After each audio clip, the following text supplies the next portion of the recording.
Et à propos de métiers qui s'exercent hors du bureau, ceux qui impliquent des tâches physiques pourraient demain être nettement facilités. Aujourd'hui déjà, grâce à des exosquelettes, les manutentionnaires peuvent par exemple se faire moins mal au dos. La prochaine étape, ce sera de dire adieu à la pénibilité du travail. Certains métiers parmi les plus physiques ou dangereux pourront alors être assurés par des robots.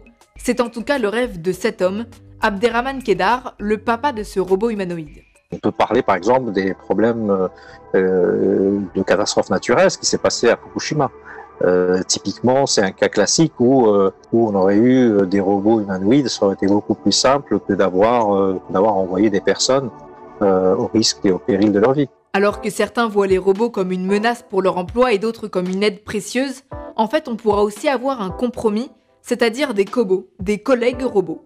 Il y a des usines au Japon, à Saitama, où c'est le cas. Je veux dire, dans l'usine, il y a des postes dans lesquels vous avez un robot, deux humains, un robot, un humain, et chacun fait...